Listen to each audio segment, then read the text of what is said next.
Hi, good evening, and welcome to Public Affairs Public Access on Houston Media Source TV. I'm Gene Preuss with the League of Women Voters of Houston. With me tonight, I have two of my colleagues as guests, and we're going to talk about the primary election results. We're going to do some analysis. We're going to have some fun at the end. I hope it'll be fun for me. I hope it's fun for you. With me tonight, Bill Flores, who is professor of political science at the University of Houston downtown, and his colleague David Branham, also professor of political science at University of Houston downtown. Welcome. Thank you for accepting the invitation to be here and to discuss what just happened. Thank you for inviting us. Thank you. So, big election. What was the turnout? About 20% or less? I didn't get the exact figures, so but we do know that the turnout was somewhat low. But part of the reason why is that some primaries actually cause low turnout because there's not much mystery or there's not much excitement about the election. The Republican primary, I mean, we knew that Donald Trump was going to win all the states in the Republican primary. He didn't have a real opponent. Now there were several people on the ballot, but he ended up winning, I think, 94% in Harris County, somewhere around there, and it wasn't a race. So when you have primaries where there isn't a race, you're going to have low turnout. Obviously, in the Democratic primary, the turnout was much higher because they had a very solid race going on in the Democratic primary for president. So I was a little surprised is that Donald Trump actually did have an opponent, and there had actually been two Republicans earlier on who both dropped out very early. The little graphic up here has these two guys' picture on the bottom. One of them was Joe Walsh, and the other was Stanford. But they dropped out very early, and both of them didn't prove much of a challenge. Right. So that's kind of is that surprising for a sitting president to have a challenge while in office? Usually, yeah, but it has happened in the past. You know, what made it different this time was that you have some people that are very critical of Donald Trump. On the other hand, you have tremendous support from the Republican Party for Donald Trump. And the end result is on his policies among Republicans, depending upon the policy, their support is 70% to 90% for those policies. And they average about 82%. Yeah, it's pretty solid. I mean, Donald Trump, for all the controversy that comes with him, he's pretty solid when it comes to Republican policies, just as Bill was talking about. The one policy that he's controversial about that gets a lot of attention is immigration. And so on that one, he gets a lot of support from his party, but it's not necessarily traditional Republican. I mean, George W. Bush, for instance, would not take his stand on immigration at all.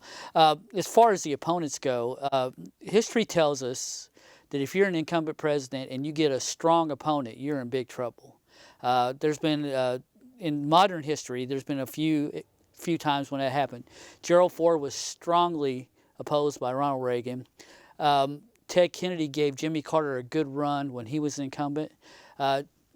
Bob Dole against George H.W.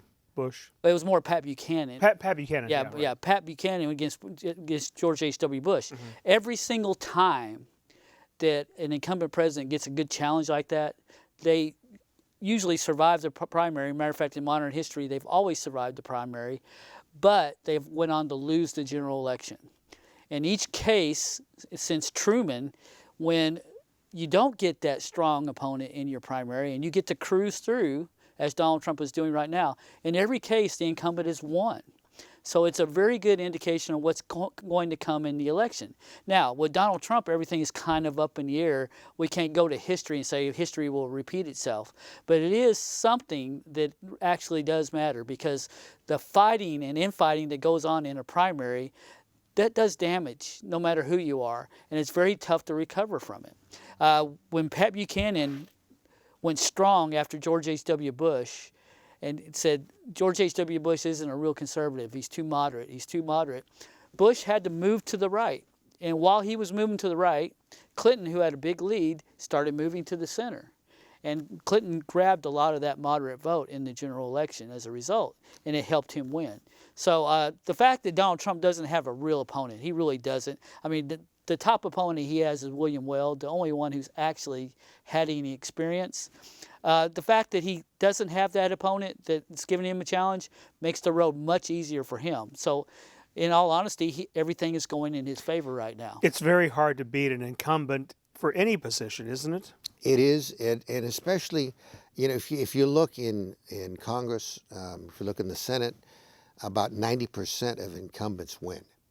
And that's true in most elections. Now, that's not always the case, especially if there is large turnouts. And as there has been sometimes for Republicans, all straight down and up the ticket, and the same thing with Democrats.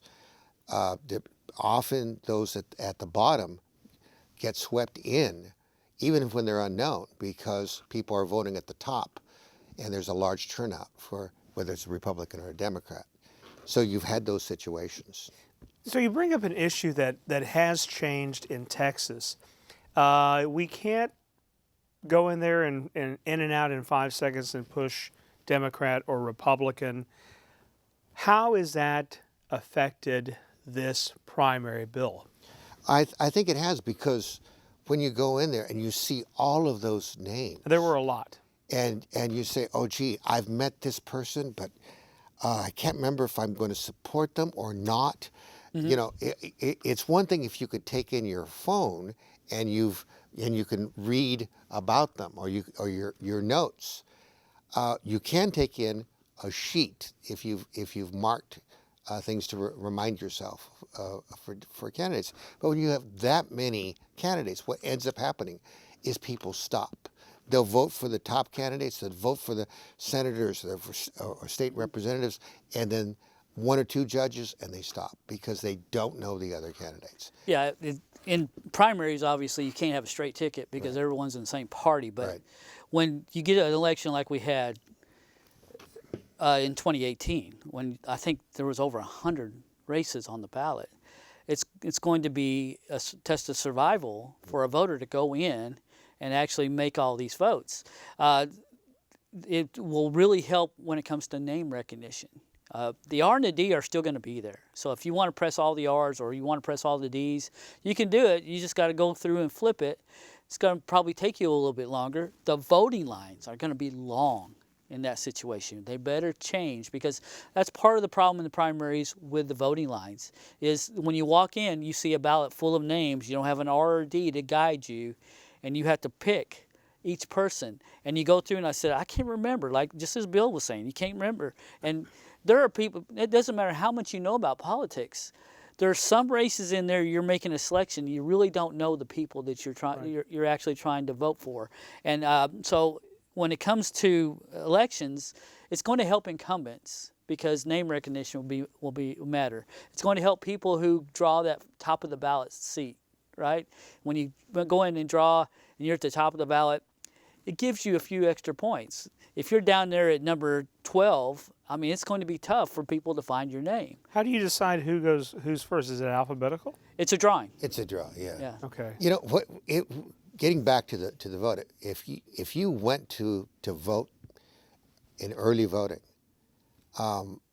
you saw all of those signs. If you were going to some of the large areas where people vote, for example, on West Gray, I mean, the week of early voting, just before the election, and especially the last 2 days, there were candidates from the time you got, into the parking lot, greeting you, or as you were crossing the street. So it was like 30, 40 candidates saying, I'm so-and-so, here's my information, vote for me. And so by the time you got into the line, you were totally confused, and you had 30 or 40 Right. names that you were carrying and all the information. So, there were first-time voters with me that voted, and they were saying, I have no idea who I'm voting for. Yeah, and it's strategic, right? If you go to a polling place where the distance markers, you have to stay at least 100 feet Right. from the entrance, and you see the signs, there are some polling places where you have to park outside those signs, and you will for sure be greeted by candidates when It's you a get gauntlet there. almost. It is a gauntlet. That's exactly I mean, what I it's live in 659. You could just drive right by the signs and go up there and park by the door, and the best you get is a sign and a wave from the candidates in that situation. But, So, go ahead. I was just going to say that there were, on election day, there were troubles here in Harris County and in several places in Texas where areas that, Austin, where you had 3 or 4 hour wait. Same thing at TSU, where you had almost a 6 hour wait to vote. There were people in line at 9 o'clock in some of the polls. There may have been breakdowns in some places, but there's also fewer polling sites in this last election than there were 4 years ago. So we're going to deal with this as our population keeps increasing. The number of people that could be voting is increasing, but we're making it harder for them to vote, and that's one thing that we've got to do a better job of. We've got to make it easier for them to register and easier for them to vote. I want to come back to this issue because I think it's a very important issue, and there has been media coverage on it. So I would like to hear you weigh in on this. But, okay, so League of Women Voters, we put out a guide every year. Now this, it's a number of pages.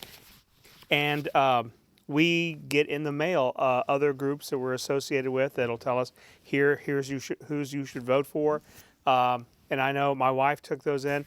I don't know why I can't take my phone in, because this is a big guide, right? Can I take this whole thing in with me? Yes. But why can I take that in? I mean, it's good. It's the league, and I'm not trying to knock what we do, but there's a lot of voters. But what you're saying is that there's so much confusion. How do you remember these names? How do you remember? So we have a show called Conversations with the Candidates, and so those candidates who we invite everybody on the ballot for particular races. I mean, we can't cover them all, but we try to get people in. Sometimes they have conflicts in their schedule. Sometimes they're free to come in, and so we welcome them. We talk with them, and so I know some of the candidates, but there were a lot of names on the ballot that I had not heard of before. And I hate to say this because with the league I should be better informed, but it's hard to keep all those names straight. It is very difficult. I mean, it doesn't matter who you are. I mean, here we are. We're all academics. Mm-hmm. We all have PhDs in our discipline, and we're all very interested in what's going on in the city of Houston.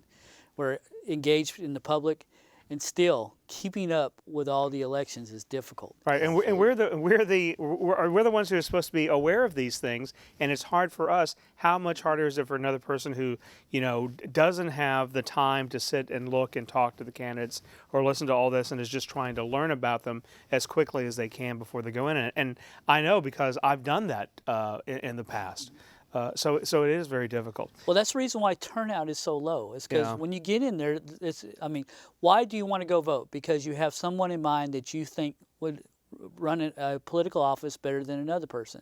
If you don't have that in mind, then the thought is often let somebody else who actually knows about it, who actually is concerned about it, make the choice. So I was looking at, and of course the election returns are still coming in, and some of this data is fresh and brand new, and I want to talk about early election results later on. But it looks like for the presidential elections, it was about 18% of the registered voters in Harris County who went out and voted. So again, very low numbers. But is it that terribly low? Is 18% that terribly low for a primary?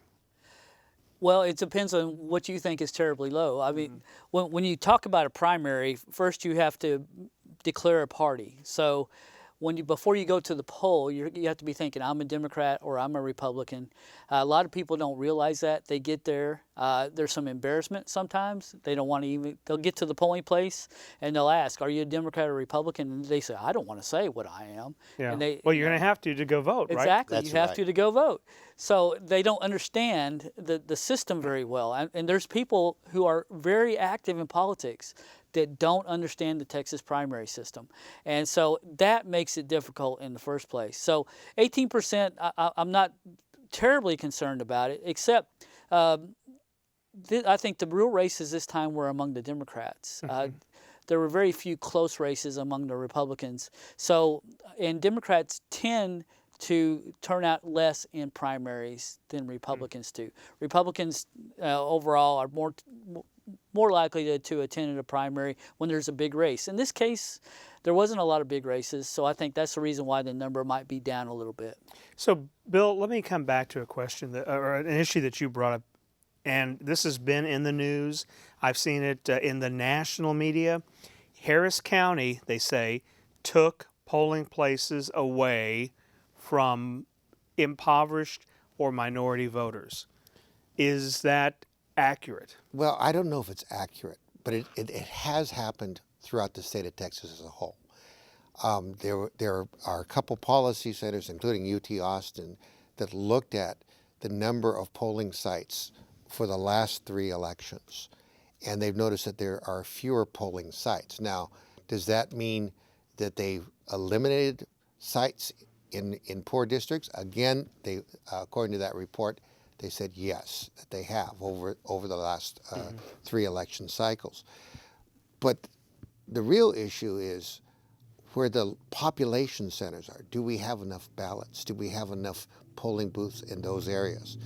Clearly we don't, because every time we have an election, we have problems with the machines, or we have problems with there not being enough ballots, or errors in the collection of the ballots. So I think we certainly need more machines, more sites, and more people probably there during election day. David, now let me throw, that same question still in game, but here's something that I saw in the news today where the district clerk was saying that the problem was the Republicans weren't allowing Democrats to use the same machines as they were, and I didn't understand that.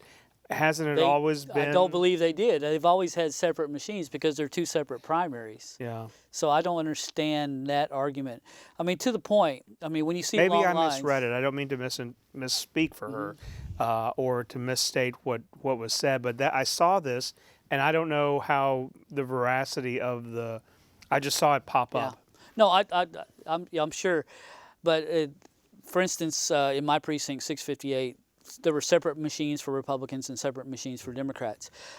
Sometimes you run into issues where one party or the other has a hard time setting up, and then people are walking into the polls and saying, oh, look at the Republicans over there voting away and the Democrats haven't stood up yet. You're taking away my right to vote. That happens sometimes. Sometimes you have technical problems and so forth. So what do we need? We need expertise. Expertise is a big thing. And when you have partisan races for these seats, like when we had Diane Troutman who replaced Stan Stannard, you have partisan elections and people come in new. They want to have new people. They want to take away a lot of the old people and put them in. And a lot of times when you make that transition, there's some gaps, there's some problems in the process. But what happens is, what ends up happening is Diane Troutman takes the blame on it, just as Stan Stannard had to take the blame. I have absolutely no reason to believe that Diane Troutman wanted any of this stuff to happen. I think she wanted people to be able to get in and get out and cast their vote. But what happens is it's not easy. It's not easy to do. It's hard to project where the people are going to go. It's hard to project who is going to go out and vote. And providing the equipment and the manpower to do that is not easy. There's another issue this year, and in the past you've had to vote at your polling site.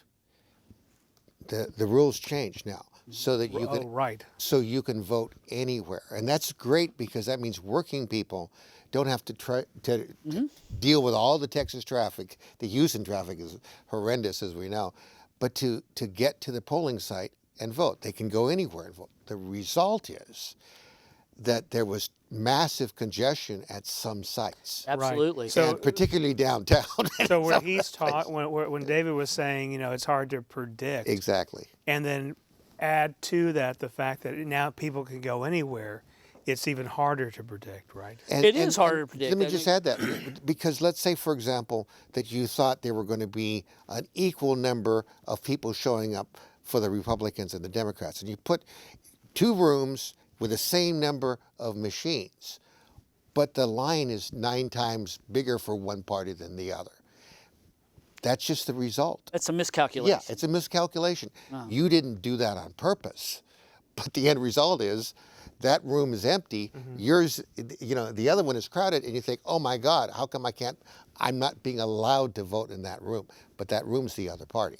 So there's also a software issue, right? Those computers have to be, those machines have to be coded. So you can't just switch back and forth because they're programmed to have a specific ballot, right? Correct. And I mean, they're all set up beforehand. And those machines are put together by the people who work at the polling place. They put them all together, and they are completely separate. Republican machines and Democrat machines are completely separate. People don't understand that they're not going to see any Democrats on the Republican primary machines and vice versa. So when they go in and they say, well, people are voting over here, but I can't get there because I have a line, then they have to understand that that's just the way it is with a primary. But calculating that is difficult. I mean, if you're in a heavy Republican precinct, you're going to put more machines, of course, for Republicans than for Democrats, and vice versa. If you're at TSU, you need to have a lot of Democratic machines to cover TSU. And so that's going to be, that's going to be something I think will get better in the future. But calculating it now is very difficult. So, and so that little code that you get that that you enter in, the PIN, that gives you a custom ballot. Correct. But it's also to which machine you go to, right? Because they were telling me I voted in my home precinct, and it was actually very fast. But they told us, okay, which side are you on? Here's your machines. Here's your machines. They gave us a little printout, and they told me go to machine 1 or 2. So they had specific machines set up, and I guess it's for this programming and the software. And it's for the party that you've registered for, that you declared for, because the 1 or 2 was for that party. Right. And we were talking about this, you and I, and another one of your colleagues were talking about, in the old days, they used to stamp your card, your voter registration card. Right. So, and I guess she was saying to keep you from, I voted Democrat primary, and I'm going to go vote Republican primary. Right. That was always an issue. Matter of fact, when Gene Green and Ben Reyes went head-to-head in Democratic primary, I think it was 1992, in the new 29th Congressional District, there was a lot of people who voted in the Republican primary during the first primary, and then they switched over in the runoff and voted in the Democratic primary because that's where the race was between Gene Green and Ben Reyes. Right. And the judge actually had to overturn the results because too many of the Republicans had went in and voted in the runoff. So that was how it went in the old days, where they stamped it so it would be easy to see. But even in the old days, you didn't have to have your card to vote. You could do it with the driver's license, and you could sign, and you could still vote. So there was quite a few people who actually could do that, and it was against the law, but most people would just plead ignorance when they did it and say, the old I saying, had no idea. Vote early and vote often. Yes. Right. That's right. The old yellow dog Democrat thing. I want to talk to you, I want you to talk about early voting. So there was a significant amount of it seems to me a significant amount of early voting. For the Democrats, in-person early voting numbers, 116,000, well, almost 117,000. Mail-in ballots returned, almost 23,000. So total early voters, 139.5 thousand. 139,533 to be exact. For the Republicans. And that's in Harris County. That's in Harris Harris County. County, Yes. right. For the Republicans, as you were saying earlier, much fewer. So 82,000 in person, 82,108, 22,800 mail-in returns, and so total 104,000. I mean, not a big difference, but a difference, a noticeable difference. That tells me that goes to my point earlier that Democrats tend to turn out less in their primaries than Republicans do. And in this case, it wasn't the case, but it shouldn't be that close. I mean, the Democrats had real races going on. They had a real race going on for the Senate nomination in Texas. They had a real race going on for the presidency.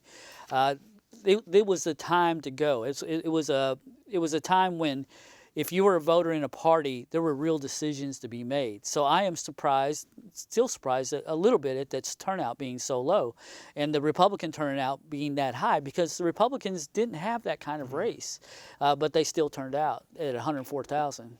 Interesting in terms of the early voting.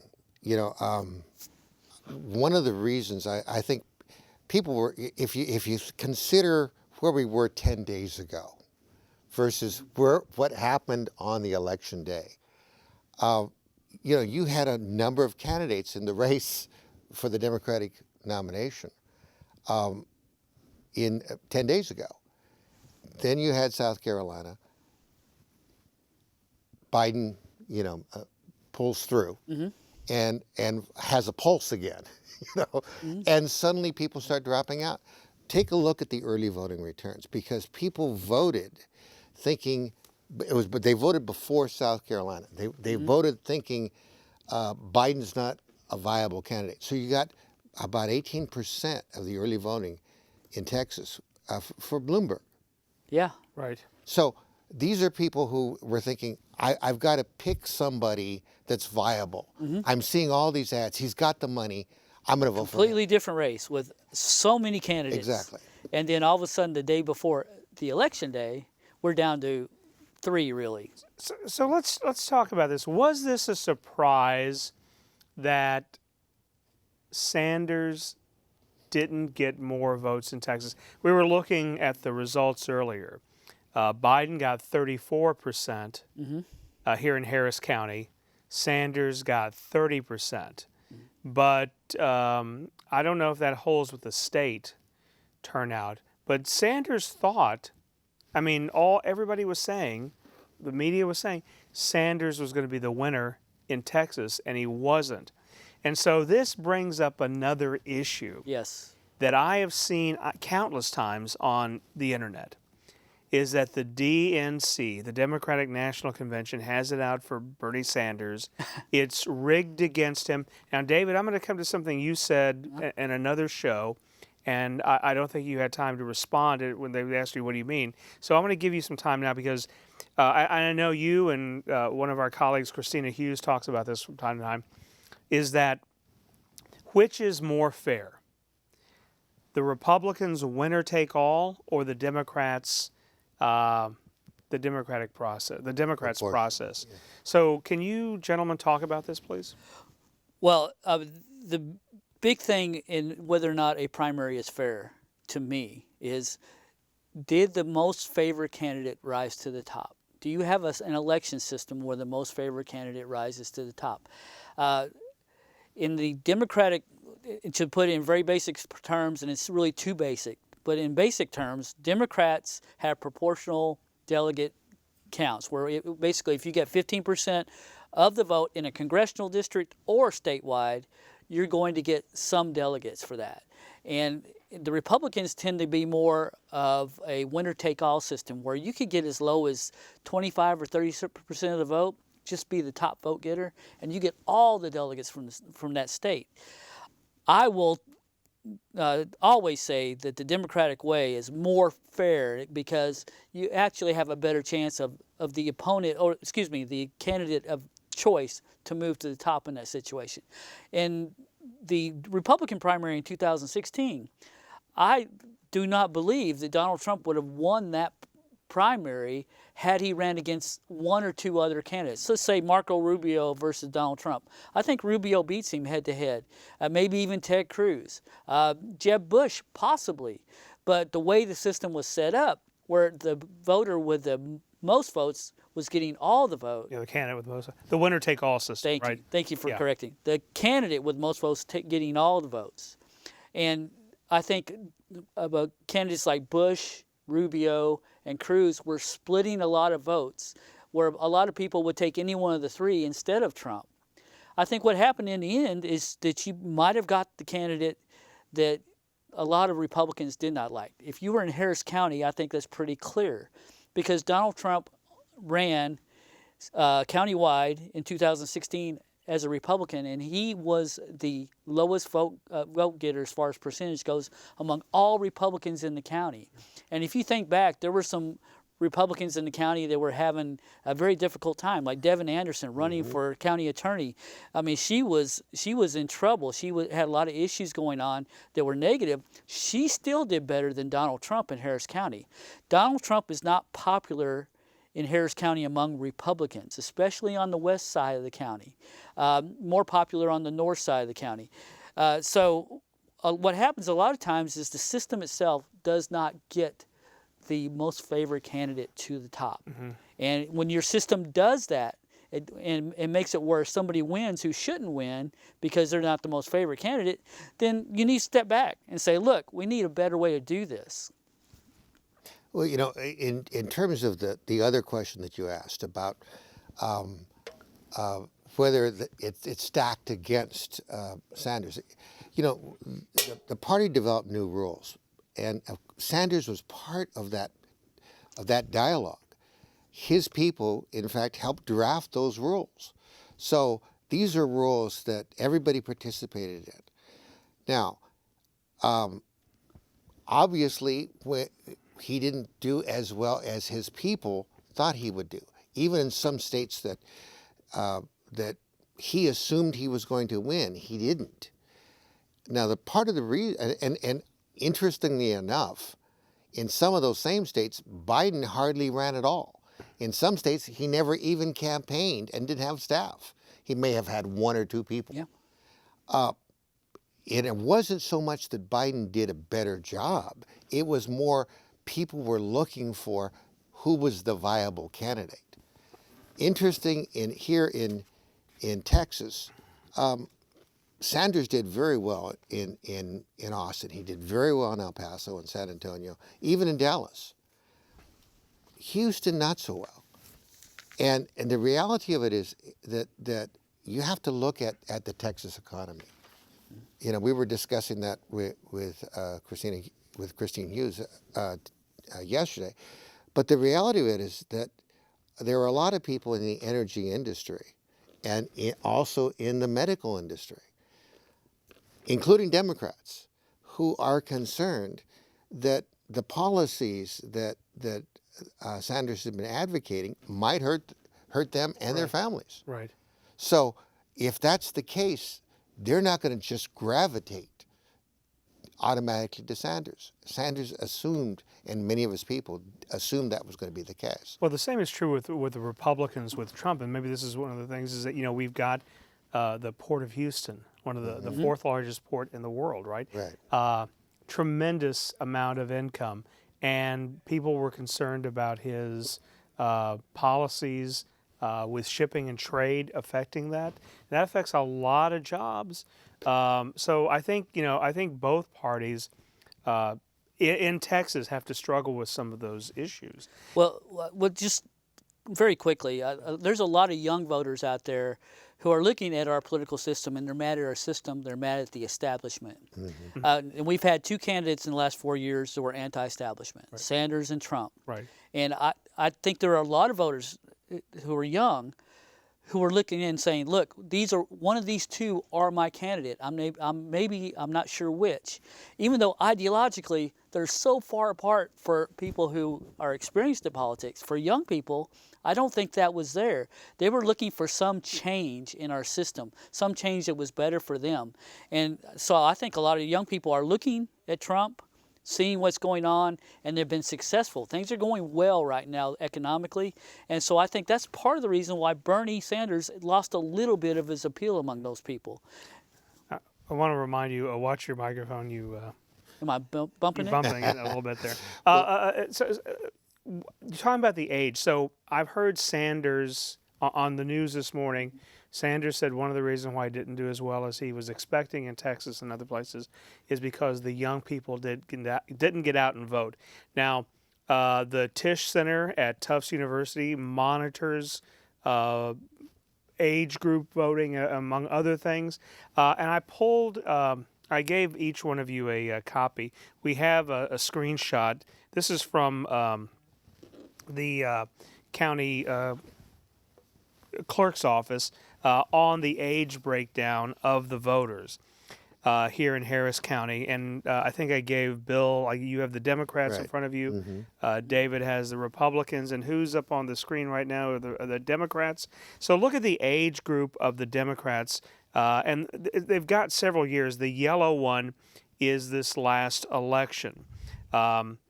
So it looks like most of the voters in the Democrats, well, these are just early voters that we're looking at here in these numbers. Maybe this is just who's going to vote early. Most of them were people in their middle to older age, the 50s and above. But that's true in almost every election. The reality is that the youth vote, well, it has increased over the last decade, Right. particularly in presidential elections. And it's also increased slightly in the midterm elections, and that's a good trend. The reality of it is that historically, young people, very strong, and certainly they're very active, and you've got to give Sanders credit for attracting the youth that he did. But historically, they have not voted in the same proportion as older voters. Seniors tend to vote. They tend to be more conservative, but they tend to vote at higher rates. So you're going to, that's a sector that went very much to Biden. Biden got older votes. He got the over 45 vote. Right. The under 45 vote, and particularly the under 30 vote, tended to go to Sanders. I asked my students in class the other day, I said, this is not official. I just want to get some feedback. How many of you are registered to vote? Most of them were. Good. How many of you did vote? I didn't ask them that. But I said, if you were going to vote, and I just asked everybody this, if you were going to vote, how many of you would have voted for Sanders? And more of them, not all of them, but a good over about 50% of the class said they would have voted for Sanders. So I'm seeing that, right? As you guys were talking earlier, that a lot of the people are tired. We had a conference a couple of years ago at UH downtown, and I was sitting with some high school kids, and I said, how did you vote and stuff? They're tired of both parties. They're tired of the Democrats. They're tired of the Republicans. They want another path. What do the parties need to do? Well, just on that point, one of the reasons that I think you get a lot of youth gravitating to Sanders. I mean, obviously, Sanders is not a young candidate. Right, that's the irony, right? But he is raising issues that resonate with youth, especially college-age youth. One, he's saying that he's going to make college free. Biden is saying community colleges. Sanders saying four-year colleges. Biden is saying public colleges. Sanders saying, I'm going to get rid of all debt. We're going to wipe it out on day one. So that's resonating with a lot of people who are in college or who are thinking about going into college and looking at the rising cost of tuition, and the rising cost of indebtedness. That's one thing. But the other is on the medical. A lot of young people are working in millennials who are in their 30s and mid-30s. They're working in jobs they don't necessarily have benefits for. So for them, when you look at Medicare for all, that resonates. They look at Biden. Biden wants Obamacare, slightly, continuing it and extending it, and a public option. that doesn't resonate as much as Medicare for All, because a lot of people are facing jobs where they don't have benefits, or cuts, or co-pays that are increasing, hospitals where they have to pay a lot of money just for basic operations. Well, I've heard, so I have friends and family members who are usually very conservative. But I was talking to some this weekend, and they were talking about how they were in favor of a single-payer medical thing. I was like, well, you're voting for the wrong person. You're voting for the wrong party then, but they don't want to vote on these other issues.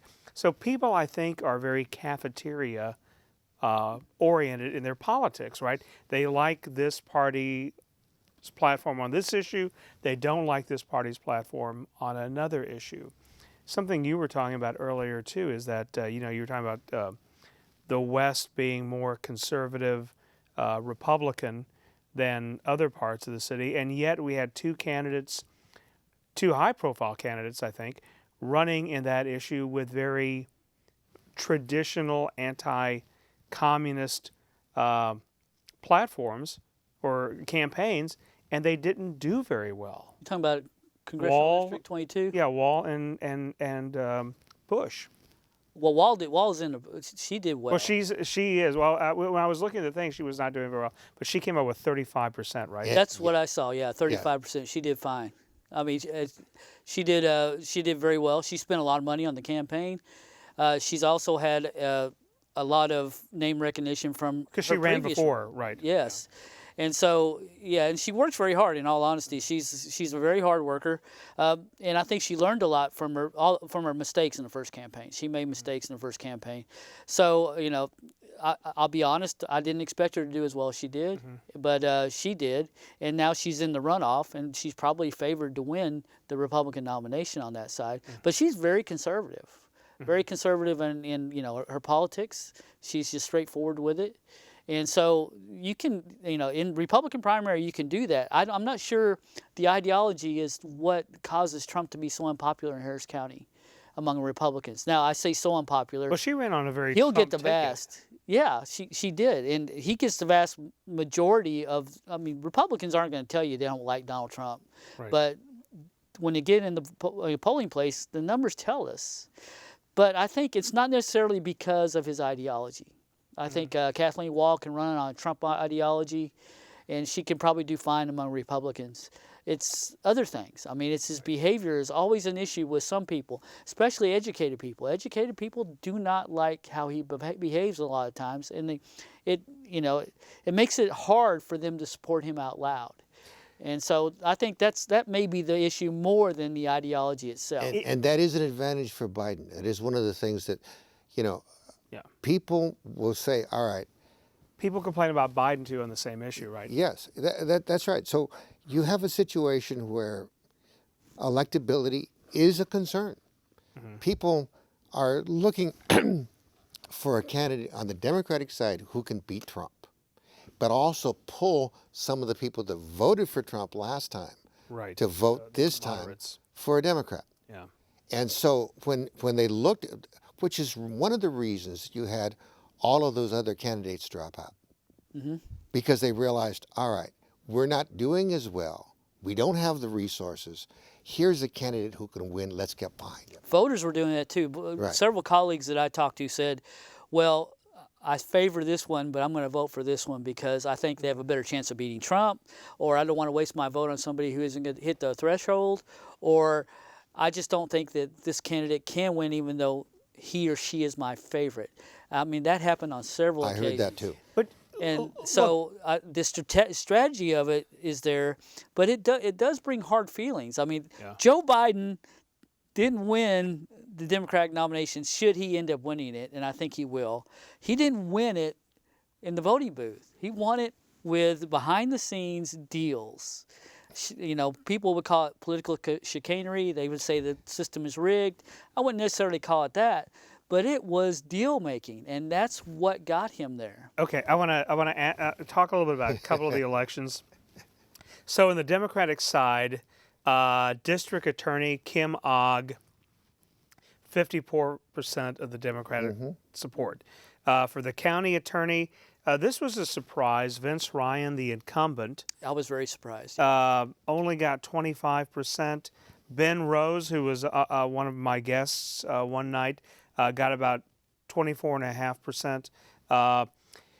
Christian Menifee, 50%. Which was very surprising, Yeah. honestly. Nice guy. Both Rose. Ryan is nice. He's been on the show before. I mean, they're all very nice candidates. What hurt Vince Ryan? Vince Ryan's a surprise because Vince Ryan was the one Democrat who always survived the Republican onslaught of the early 2000s. I mean, he was the one sitting there But the who Democratic survived, challenge, he didn't. and he didn't survive this Democratic challenge in 2020. That was shocking to me. Yeah, I think one issue is probably bail reform. Yes. It hurt him among some sectors. Some people stayed away from voting for him on that issue because he questioned the wisdom of the court on that. But the reality is Vince has done a very good job, and he's well liked. So I was surprised. Probably what occurred is that he assumed he was going to get into the runoff. And didn't campaign or invest as much resources because he was waiting for the runoff. I don't know. Ed Gonzalez did very well for sheriff, Absolutely. 72%. Rodney Ellis had a bit of a challenge, but still got 66% to Terry Jackson's 33 1/3. For the county commissioner precinct 3, there were 6 candidates for that, and there's going to be a runoff. The 2 leaders were Michael Moore and Diana Martinez Alexander. Tax assessor collector. This was another one. We had some big names there. Jolanda Jones was running. She, recently HISD board, yeah. with all that brouhaha went down. But she came out. I mean, she was not named in any of that. But maybe that hurt her. But Ann Harris Bennett, who is the incumbent, Yes. that's also in her favor, got 58%. And let me go down and see if The I precinct can find- 3 race that you're talking about is that's going to be very competitive with Yes. the Commissioner's Court. I've been a part of drawing those districts over the last 2 decades, and precinct 3 has always been the precinct everybody's watching, because with Steve Raddick there for many, many years as a Republican, you could see as each election cycle went by that it was becoming more and more competitive. So I think this will be a year to really watch it closely. On the Republican side, District Attorney Mary Huffman, got 63% of the vote. For sheriff, Joe Dana. For County Commissioner Precinct 3, Tom Ramsey. For Constable Precinct 4, Mark Herman, 90% of the vote. But you're going to have the Republican County Chairman. That is almost, it's 48 to 51, Keith Nielsen and Paul Simpson. Yeah, Keith Nielsen took that seat away from the incumbent Paul Simpson. His big part of his campaign was, look what happened under Paul Simpson. We were a majority Republican party, and now we're not. And so that's what he ran on. And so he was able to pull out a very squeaky victory over Paul Simpson. Okay, folks, we have a few minutes left. I want to go. We have a graphic of all the people who were running, and let's find out. You brought up, David, you brought this up, so I'm going to blame you. Biden. I'm used to it. It's okay. Biden made deals, right? So let's look at the graphic of who's running and find out who gets what. Okay, we don't have to talk about all 25 of the candidates. Yeah. But Thank you. yeah, exactly. We don't have that much time. Let's talk about Warren. What does she get? If you were to pick, and if Biden wins, long shot, if Biden wins, what does Warren get? What would she be good as? Well, this is all conjecture. It's obviously. this is just for But fun. the reality of it is that it is the party machinery backs Biden. And so there's going to be a lot of money that comes into it. Is Biden going to win? It's going to be a tough battle no matter who the candidate is against Trump. You know, 47% of the public, you know, and Trump has got a war chest where the Democrats don't have. They're going to, you know, hopefully they'll build that up. And a big portion of the Democratic vote is in California, so you can just give that away. It's okay. But the point I was going to say is that that does give Biden an opportunity to wheel and deal. He can say, look, if I get elected, I can offer you the following. Right. So building your dream team of a cabinet, what would Warren be good as? I don't think I could give her a cabinet position she would take. I mean, in all honesty. Because she's a senator. She's What a we're talking senator about. because she's a Education? senator. And Well, that's true. But Secretary of Education, she's very interested in education. She's been a K-12 teacher. She's been a professor. She knows education. But the other area is in banking. You know, there's the head of the SEC. There's the, you know, the head of the Federal Reserve Bank. There's other kinds of. There's a Treasury. You could give her something in those areas or offer something. She's held off, and she's saying, I'm not going to make a decision as who's I'm going to endorse for a whole week. So I'm sure that the first thing on the table wasn't what she wants. So what about Buttigieg, though? Buttigieg, I suggest that he could be Secretary of Defense. I mean, that if Biden were to beat Trump, and I honestly think that Trump should be favored in a race against Biden, but it doesn't matter who's favored. We saw what happened in 2016. You can never tell. So if Biden wins, I think Buttigieg could be Secretary of Defense in a Biden cabinet. What about Cory Booker? He's married to J-Lo, so He's married to J. No, isn't he? No. Okay. No, Alex Rodriguez. Alex Rodriguez. yeah, That's right. Okay. You know, I'm sure he would Cory love Booker, that, but I'm not sure. Okay. I mean, I he was was- watching a late night show, and maybe I was. Yeah, It was later than He I thought. dated a local politician for a while. now, Okay. you know, the real issue here in all these is who's going to be vice president, and that, you know, you're getting a lot of the national media saying that both Bernie and Biden, Right. both of them should be saying who's going to be their running mate. Yeah. Well, they're going to have to decide soon, right? Yeah, I think they're going to have to decide very soon. And it's do you going to think have to be a woman. Pence is going to be. You think Pence is going to be a shoo-in to retain vice presidency? I think so, yes. Yeah, I do too. On the Democratic side, I think Biden would be wise to, you know, to appoint a woman, Right. But also wise to appoint either a black or Latino. Right. So likelihood is it would be, you know, Well, there were a from lot one of of the women. states that are battleground states. Yeah, Florida or Texas. If you're Florida, going to, Texas. So would you rule out any of the women that are running? Like, so you've still got Tulsi Gabbard still running. You've got Elizabeth Warren, Amy Klobuchar, Kamala Harris. What about Gillibrand? What about any of those women? Would any of them make good? Because you do want a vice president who's going to bring you something. So quickly, we've got 1 minute left. David? well, if whoever it is, you know, Joe Biden isn't a spring chicken, so it's going to be very important. I mean, it's going to be a bigger issue than usual. So if you decide not to go in a swing state or somewhat like that, then you might go somebody like Amy Klobuchar, maybe somebody that's very viable for you, get you a lot of Midwest votes. Bill? You know, I would think that you'd want to go to somebody from Texas, and you know, Sylvia Garcia? well, that's always a possibility, of course. But I think if he didn't go with a woman, and he wanted to go with Latino, maybe Joaquin Castro. Oh, yeah, well, that would I be mean, you just interesting. again, That these would be are- interesting, yes. You just never know. It's all You never know. hypothetical, right? This is It's just all for fun. hypothetical. So Yes. who knows what will happen? Well, so he's going to have to pick someone, and everybody's going to be watching. Yeah, And it's going to be big absolutely. news. we've got just a minute left.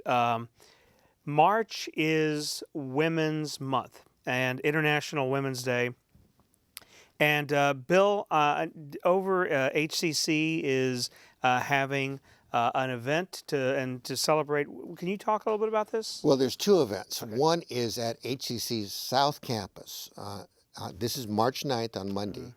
And it's the South Campus is, if you go 288 and you get off on Airport, it's right there. But the purpose of these celebrations is to promote the accomplishments of women in the state, and really they're going to have speakers that from a wide variety of constituencies. The evening event, which is at 5:30 to 7 o'clock, that event is sponsored by the United Nations. So we've got two events. One is a luncheon that takes place on the South Campus of HCC, and the public's invited to that, which is 11:30 till 1 o'clock. The other event is from 5:30 to 7, downtown Houston City Hall in the Legacy Room.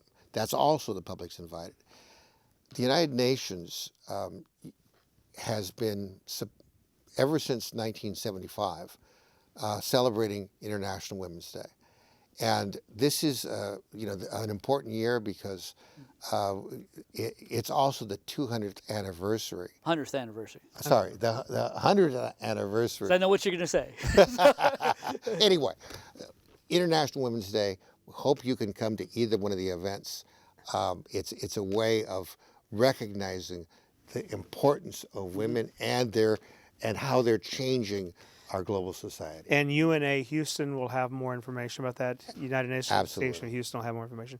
Thank you very much, Bill Flores, David Branham, for talking and looking at this election, the primary.